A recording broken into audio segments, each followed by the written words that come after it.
Argentina? Nice. Table behind you, where you guys from? New York? New York. What part of New York? Upstate New York? Okay.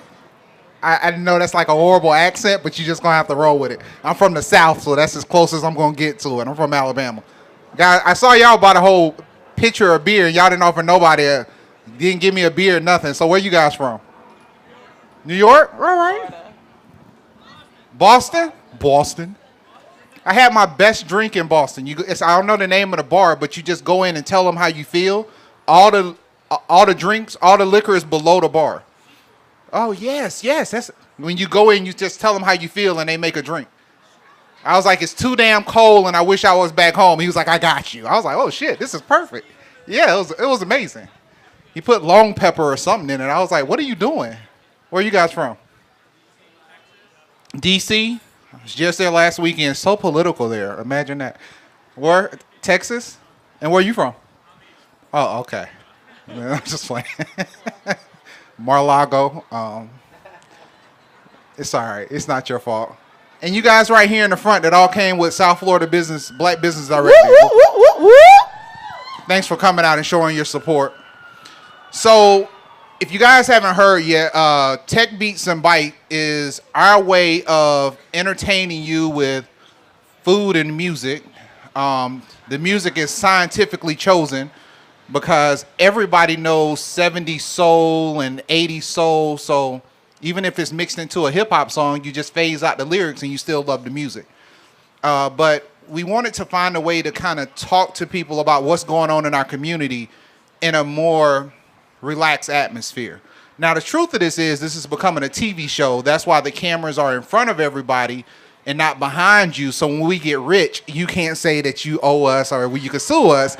So we really don't like y'all on camera. So this is all about strategic design, that you're behind the camera. So when I become the next Bill Maher, you can't be like, where's my cut when I showed up that day and you asked me where I'm from? Nobody can see you right now. So I'm just talking to other people. So full disclosure, you can't sue us. If you don't want to be on camera, you can leave now. We'll start recording in 3 minutes, but we're recording me saying this. So what I wanted to do today was bring out two people that put together specifically a directory that caused a little bit of controversy, not just within our own community, but within South Florida in general. They're recording live. They can be on their phone. Oh, thank you. You scared me. We're live. This is the hood version of Bill Maher. They have no respect. They would have put their phone. I'm just playing. So South Florida Black Business Directory, first of all, can you guys tell us what the directory was all about? Let's start there. Sure. The directory was created after doing some research and realizing that we spend $1.7 trillion and we've mastered being consumers and not owners. So it was a way for us to kind of go back to what they did in the 1920s to circulate the black dollar in the community more than the 6 hours that we do currently. So back in the 1920s, the black dollar circulated in some instances for a year before it left. So, you know, we're spending the money, but we don't own anything. So that's one of the prevailing reasons why we wanted to create the directory. So for those that don't know, in a Jewish community or in a Chinese community, the dollar normally circulates 16 times before it leaves this community. In a black community, it's actually down to about 60 seconds. Right. So as much as we spend money, we don't actually own anything. Right. So I understand why you did it, but when you look at the scrutiny of putting black in front of anything, right. Some people don't believe you can be pro-black without being reverse racism, whatever that really means to some people. But how did you overcome the scrutiny of trying to highlight black people in their businesses versus making it seem like you were just causing another form of, I guess, division within the communities? I would say basically what I did, because see, Jimmy, he asked me about the directory about a year before we started. And initially I said no, because I really did not want to deal with the stigma and the back talk, backlash, the criticism that would come with starting a black business directory, being a new business owner. But when we started to watch what was happening in the community, just bad schools and lack of resources and unnecessary killings, we knew we needed to band those dollars together and make change on our own and really not ask for handouts. And really say, hey, if you support the local black dentist, if you support the local black accountant, those dollars can repair your own communities and really create jobs in your own communities. We could actually be a solution on our own because we have the resources to do so. We're just not thinking about it from that angle. So really the focus was just getting the mission done and bringing the resources back to the community. So is it just about the money itself, or is it kind of idle minds do bad things? Because what I've noticed is in our community, there's not a lot of jobs and opportunities. So you see, when I was 14 years old, I had a job. When I was 15 years old, I was paying taxes, working at Wendy's. So when you don't have the jobs or you don't have the paces to employ people, I notice more kids are more likely to get arrested, not finish through school, and there's no guidance within the community.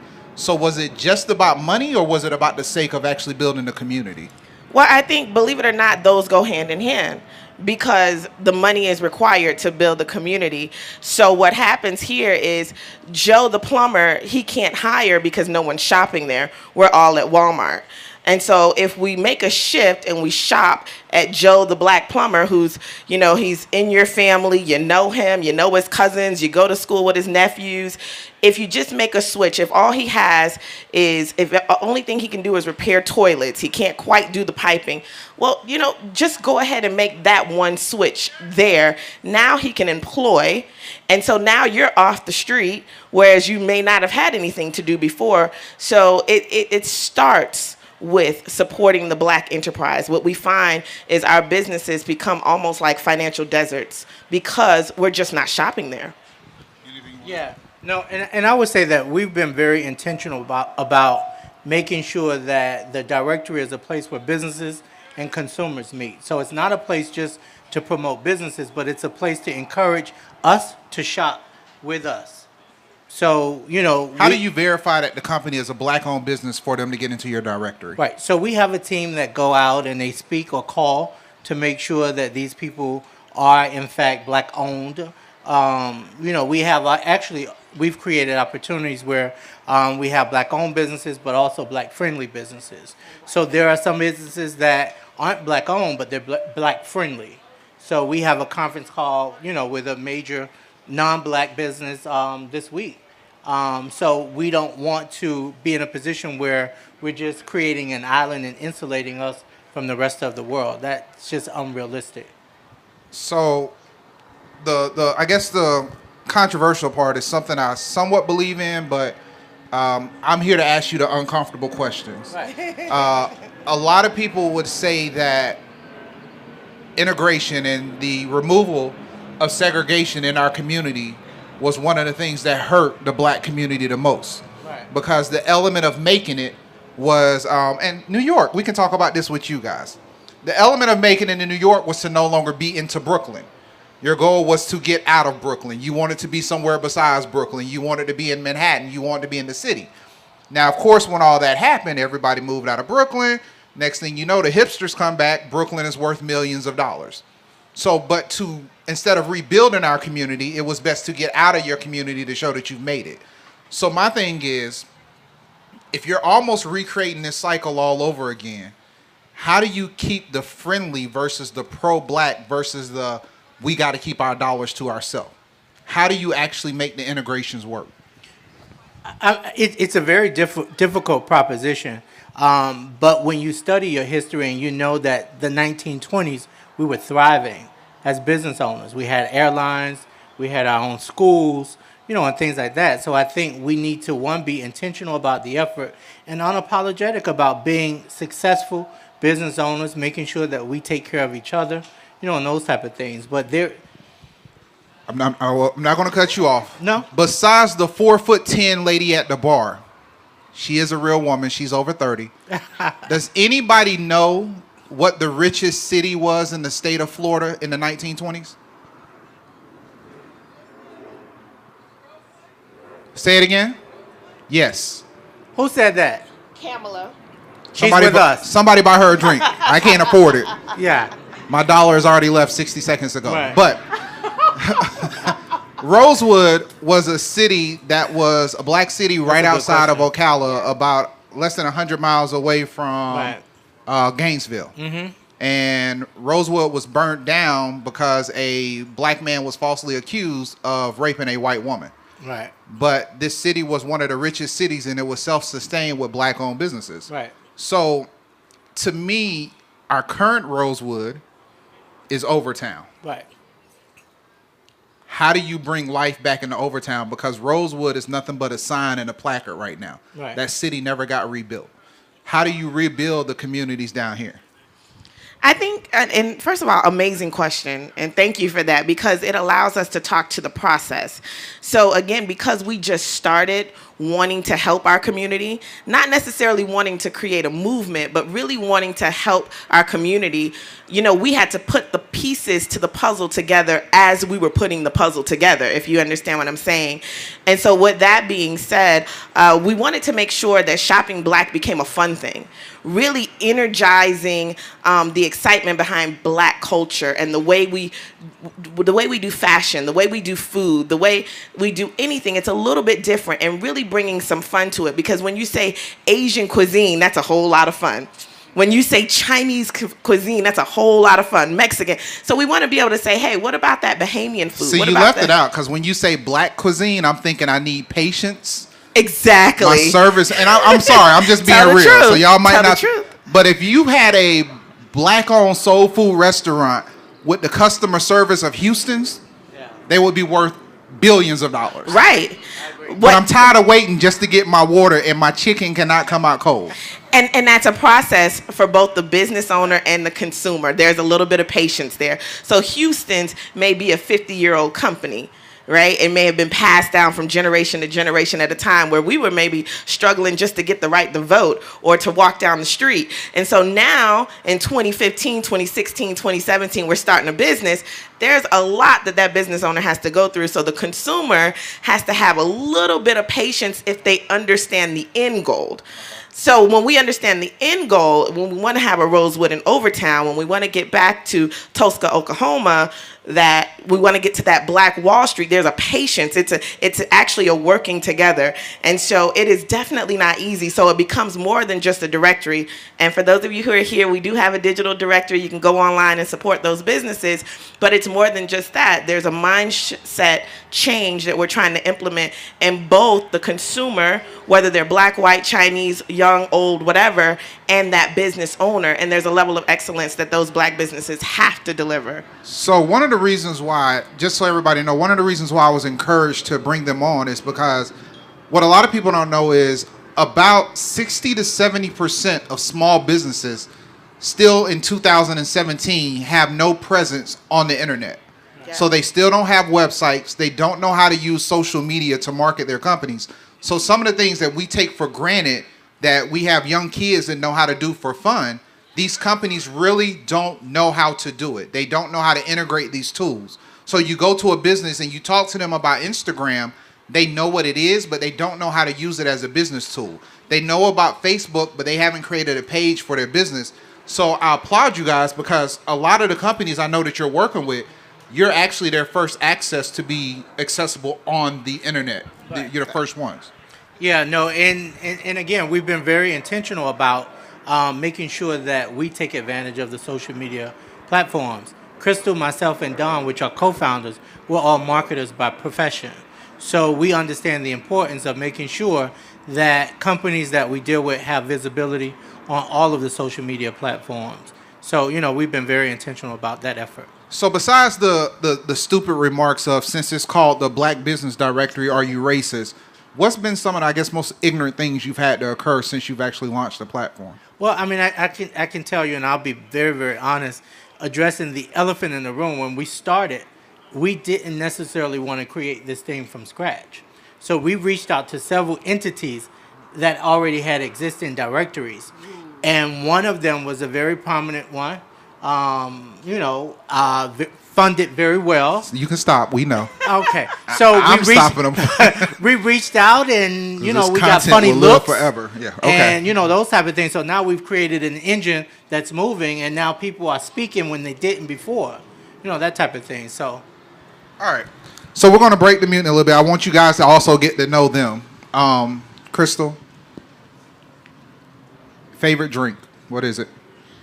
It depends. If I'm flying, there's a certain drink. It's complicated. If I'm flying, So if it's Tuesday with a half moon, right? Okay. Yeah. No. What would you drink tonight? Let's go Tonight, there. well, I'm on some tequila thing tonight, which I don't typically drink Cinco de tequila. Mayo. It's because it's May. But since I'm in Wynwood and I'm from Fort Lauderdale, anybody else from Fort Lauderdale? Am I the only one? Fort Lauderdale and Are you about to tell me tequila helps you drive home light? it just feels a little tropical out here in Miami. Okay. So I feel like I should have tequila. JNick, what you drinking? I'm drinking a little of the tequila splash with some sangria, but my drink of choice is actually Remy. I'm a cognac guy. So, you know what, JNick? I'm going to start with you. You really, really, really like fashion. Yes, it does. Everybody that knows JNick knows my man loves some Gucci shoes, product. It's just not my thing, dude. I'm just not that cute. But what I want to ask you is, LeVar Ball just had his son, Zoe, come out with some shoes. Right. $495 for the shoes, $220 for the slides. Right. Woo! Have you bought the slides yet? And if not, how come? Since I know you're in the high-end fashion. Go. So I will. I mean, I've seen them. I like them. I support, whenever I can. I mean, Gucci is not really the only designer that I like. So, I like to spread the wealth, whenever I can. But, definitely I will be. So when you're what some would label, some label as a label whore, do you, not you yourself, I'm just saying, Right. when you saw the price of Alonzo's shoes, when you saw the price, did you think it was an overstep for him to be charging the price that he was charging? Or did you see the value of something more of a short run and handcrafted to have the value that it had? No, I mean, I think that he has the name, the brand, and it is, you never want to sell yourself short. I'm a marketer, so you don't want to sell yourself short at any time. We advocate for our clients and make sure that their brand is competitive with what's out there in the market. So I think the price points are set based on what the market calls for. Okay, Crystal, my next question is for you. Okay. And guys, if you have a question, please come up to the front. We're going to open it up real soon. Crystal, the Affordable Health Care Act. Oh, Lord, I'm nervous. Yeah. Is this politics? Yeah. The thing is, you don't know how Florida thinks till you ask Florida real questions. True. It's only so much I really need to know about you, but I need to know what's in your brain. But Affordable Health Care Act, the element of the first step of repeal and pass, the votes got through. If you look in the picture, it's about 98% white males and about 3 to 4 white females. As a black woman, how do you feel about this bill, and how do you feel about the current 100 days of President Trump's presidency? Okay, so I'm a real entrepreneur. I don't watch TV or politics or any of that stuff, but I will say this. I did live in Germany for a little while, some eons ago, and there everyone had access to health care. And I'm very baffled, like, honestly, why we don't have universal health care in the United States of America. And when I lived in Germany, I had, like, some fillings. You know how they used to do it with the silver or the black back in the day. And I actually lived with a dentist, a German dentist. And when he looked at that, he was absolutely disgusted. And he had me come into the office the next day, yank that out, and put some white in there. But that's what their healthcare system allows. And it's embarrassing, especially if if you're global, if you're international, if you travel. A lot of places do not have this silliness with healthcare. I had a friend telling me that he has a gap in insurance. He has to pay something called COPA. I don't know what that means, but he has to pay $1,300 to carry his insurance for a month. I don't know what that means because I'm a veteran, so I go to the VA. But I just think it's sad that a lot of times people can't follow their passion because they need this health care. I'm an advocate for entrepreneurship. I think it's sad that people get, people end up in debt. They go bankrupt. Most of the time, the number one reason is because of a medical bill. And it just is actually quite foolish and silly. Anyway. So it was New York, Boston, and D.C. New York, you guys are still engaged. I appreciate that. Your eyes on me are amazing. My question, though, is if you were back in New York, it's an event like this, you get this weather year-round, right? Just imagine that. I know, just imagine that. It's a Monday. The music is the same. The vibe is the same. What kind of crowd would you see in New York at an event like this that's free to attend with decent parking? How many more people do you think would be here right now? I couldn't hear them. What did they say? Wow, 100 times more.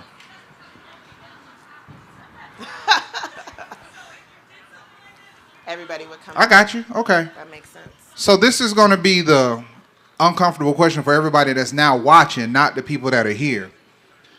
But I want you guys to answer this. Why in the hell do black people in South Florida keep asking for certain environments and certain things to build them, but never come out and support them? What's the syndrome down here? What's stopping us? I have an answer because I'm from Fort Lauderdale. I'm actually one of the last Mohicans. She answered it right. There's so much to do here every night of the week.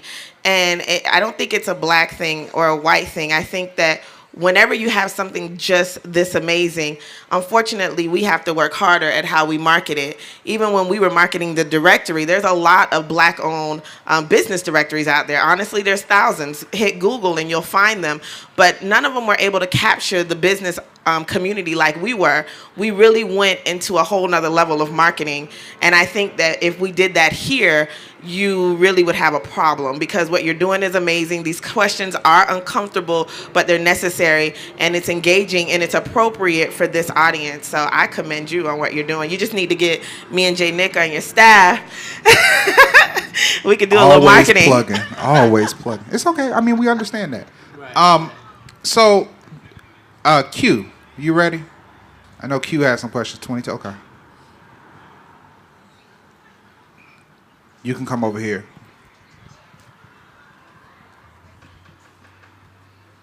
Hey, Crystal. Hey, JNick. Hey. So, hey, everybody. So my question is, or comment also, is that we were talking earlier at the bar about the whole Shea Moisture controversy, right? Ooh. And so the question and comment is that there was an interview I was watching with the founder of Shea Moisture on 103, well, not 103.5 The Breakfast Club.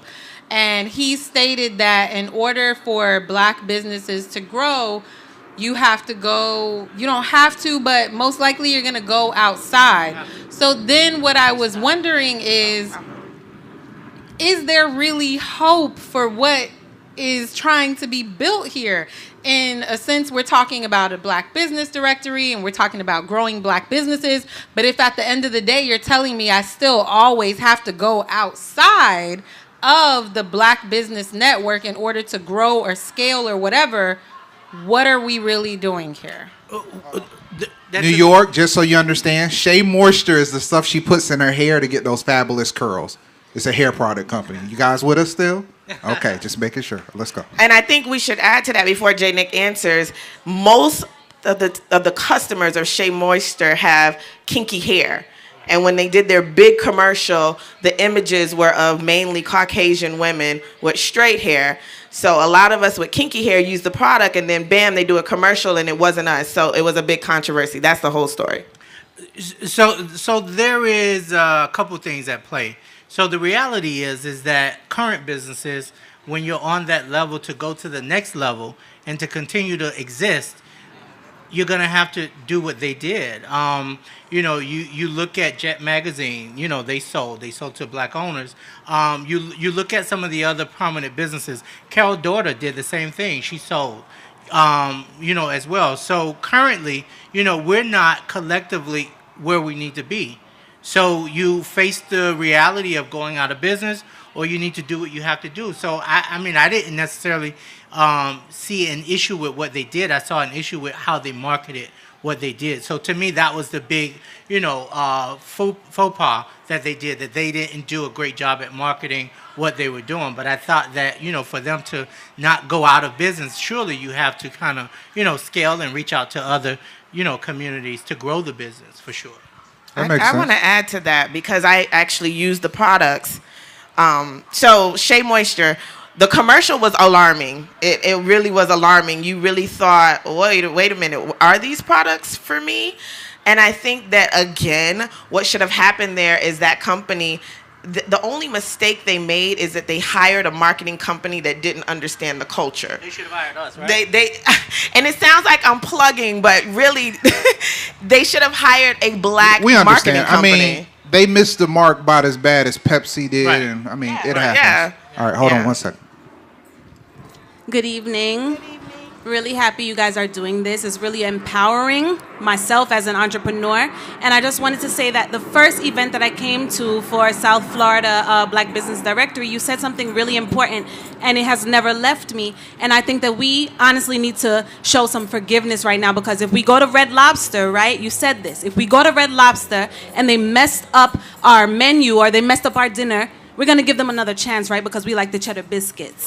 Right. So why do we treat black businesses any differently? If I make a mistake as a small business owner, it's like, oh my God, they're gonna wring my neck. My fate is done. They're gonna talk bad about me. Oh God, what's gonna happen? My business is over. I'm killing myself before I'm dead. Yeah. Because of how we speak down on each other. We speak down on each other faster than anybody else does. I'm personally sick of it. I love people.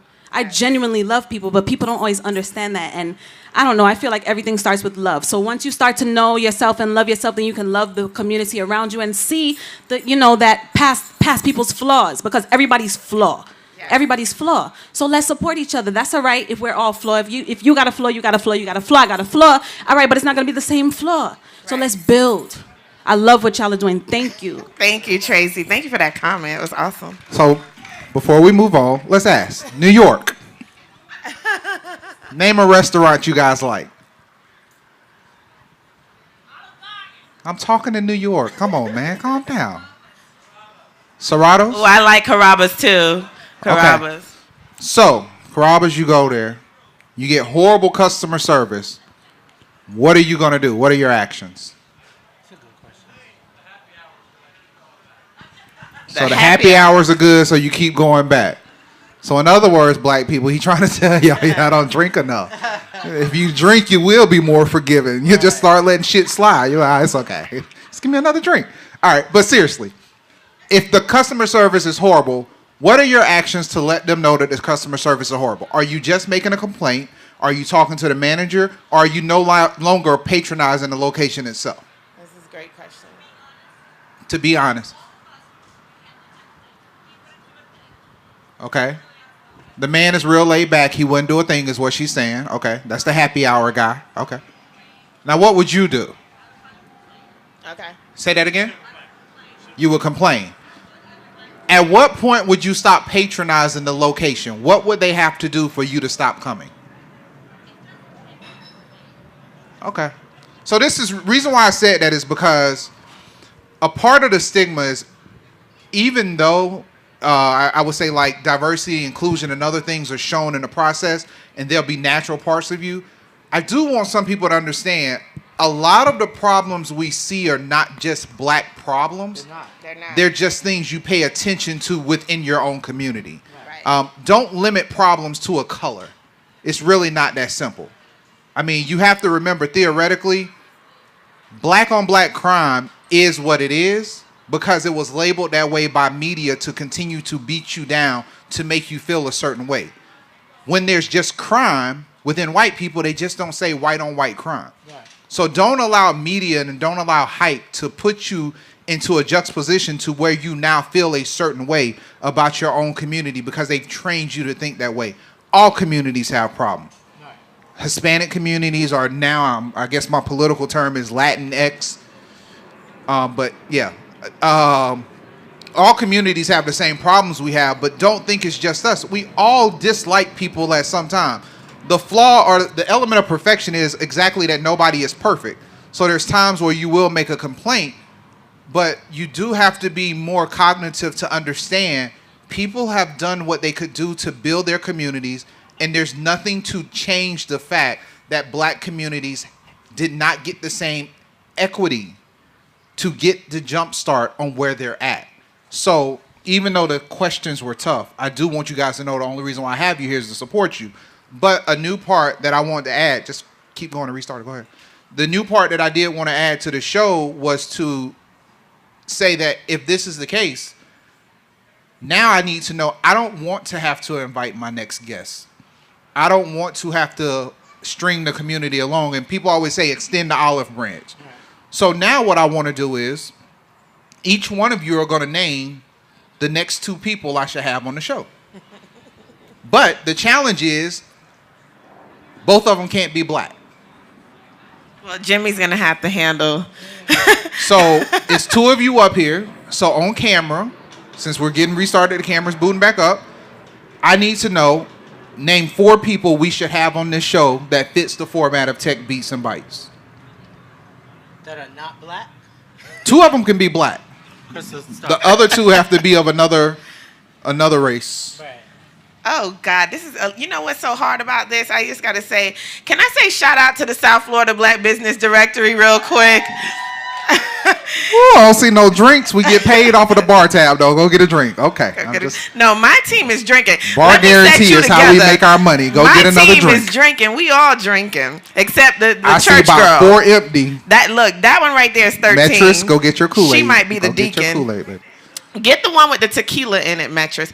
Good God, that's get 3. Get 3 drinks at a time. Go. That's a hard one with all but our see, business this is what I want you guys to here. see. When you talk about expanding beyond your own comfort zone to build and grow, when you normally ask people to reach into their own black book, you will start to see how limited you are yourself. No, it's not that. They're all so name here. Them. No. But they're all black.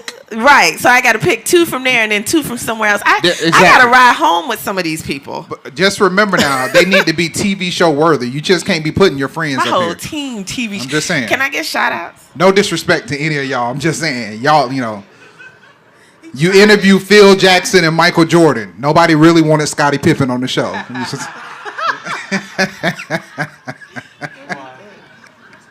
just saying. Whoever interviewed John Paxson? Have you ever seen John Paxson on an interview? You can't be Scotty, man. You like Dennis Rodman, but Dennis Rodman got interviews. Y'all still ain't came up with. Do we have any more questions? No, I got it. Hold on, we're gonna give y'all some time. Do we have any more questions or comments from the audience before? Q, come on. Q works with us, so she can ask as many questions as you want.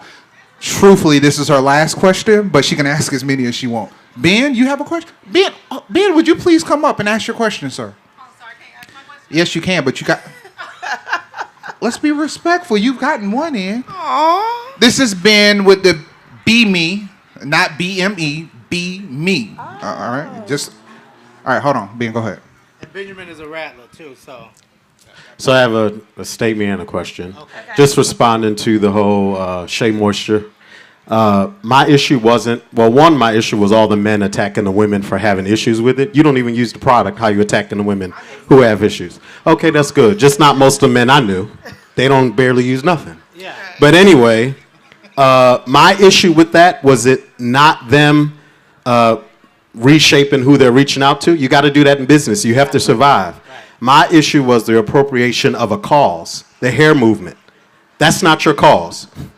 You aren't discriminated against as far as your hair is concerned. Now, ladies might have issues here and here, but as far as discrimination in film, in magazines, with our kids, it's usually the kinky, the nappy. It's not what was marketed. So they appropriated movement kind of like Pepsi. Right. That was my issue, not them go out and reach whoever you want to reach. Just don't use our movement. And the question is, what is the evolution of the directory? Like you said, there are thousands of directories. You guys did an amazing job marketing and reaching people. But how do you then educate people to then start utilizing the directory? Because I'll text Jimmy all the time, hey, do you know this? He's like, go to the directory. Hey, do you know this? I need a black car dealership. Go to the directory. I need a black psychiatrist. Go to the... So what's the evolution of the directory? from an education standpoint, not only marketing to get people to use it, but to keep people from that one bad experience of the black business, now I'm not going back. Or understanding that the support of the businesses that support your community is the only way to grow your community. Everybody else got it. They open up stores. They're taught economy. They're taught entrepreneurship. We're the only ones who are taught to consume. And that's how that's how this system only works. And we're the biggest consumers of everything.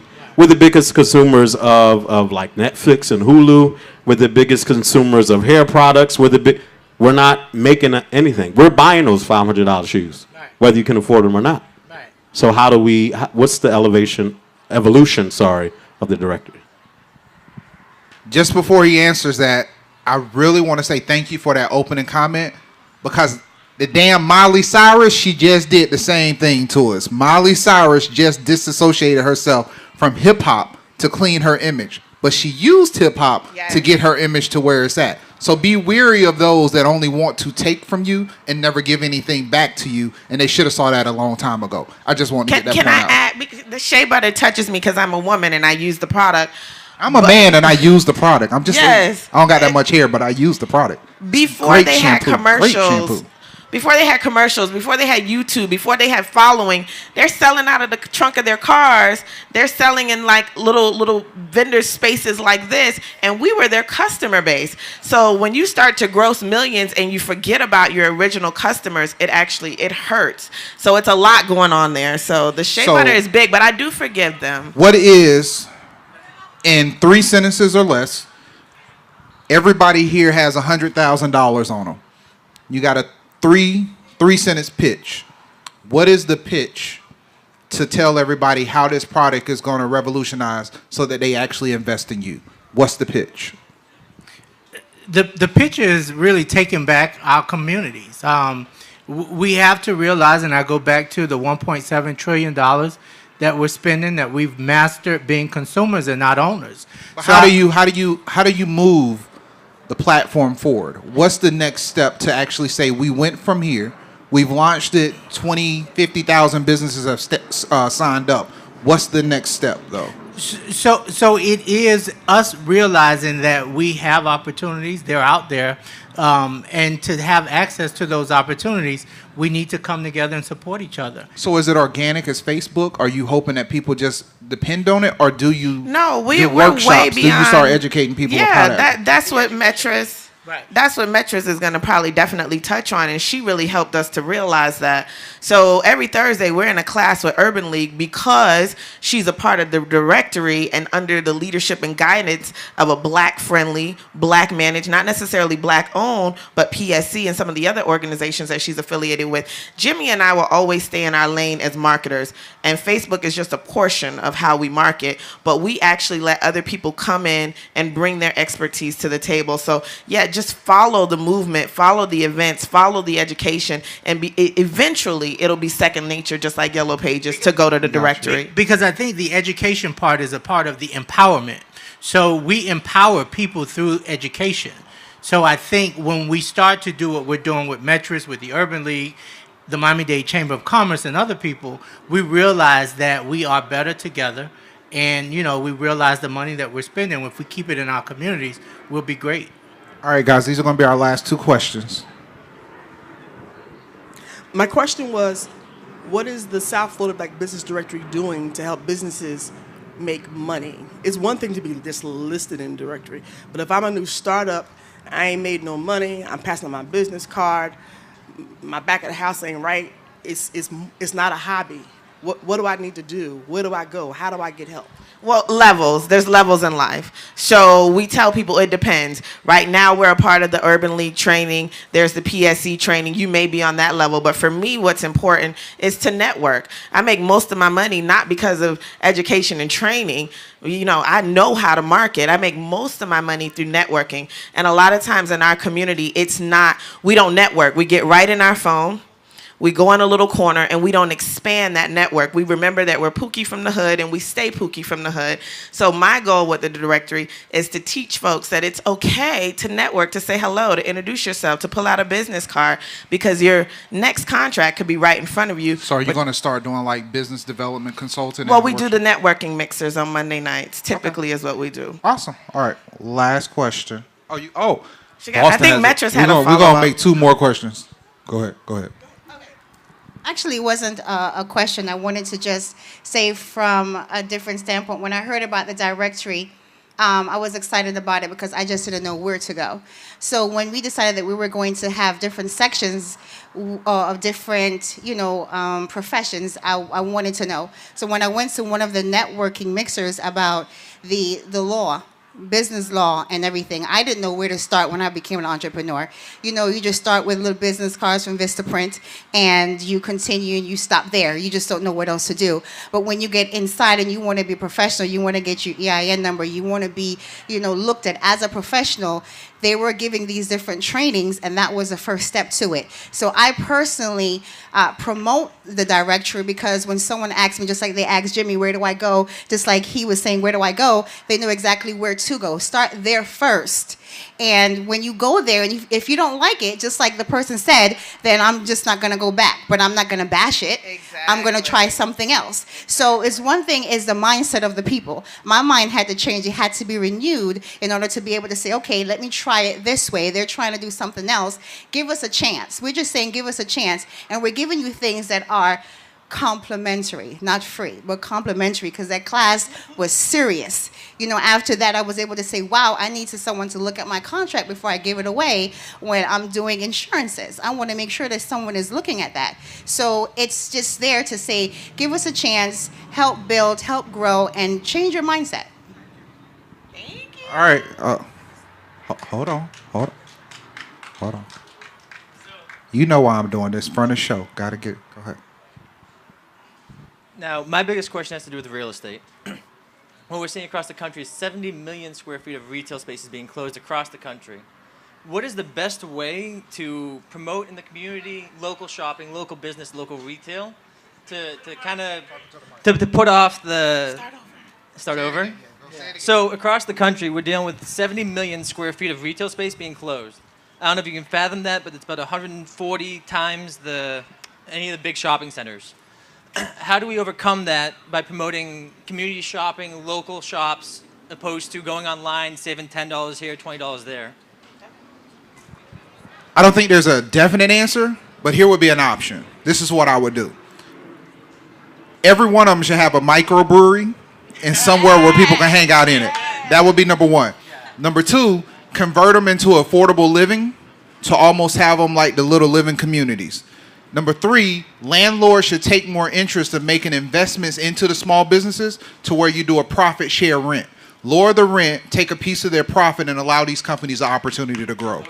That would be the way to do it. Now, within the directory, how are you guys promoting that type of business? And I think, and that's one thing, I don't even want them to have to say it. I think the directory is a piece of a whole scope. And I think sometimes people... There's a synopsis and there's a plot. This is just the opening scene. This isn't even the first 30 minutes. This is literally the opening scene where people have to understand this is now you at least have the information. It's up to the consumers to actually go out and use the service. It's up to the companies to say we will take more care of our consumers. But this is just one step. This video, our content is just one step. And we're not even the opening scene. We're literally the opening credits. We're just telling people this is what's about to happen. Pay attention. Right. But I think with what you're saying, landlords and people that own real estate are no different than the music moguls that own record labels when Steve Jobs came to them and tried to tell them about iTunes. You either keep up with the times or the shit will collapse at some point. And that's what's happening. So... farewell to them, lower the rent, get the shit down to about $8 per square foot, and we'll come back. Can I add to that, Mike, too? No, I'm just playing. Go ahead. Sure? You sure?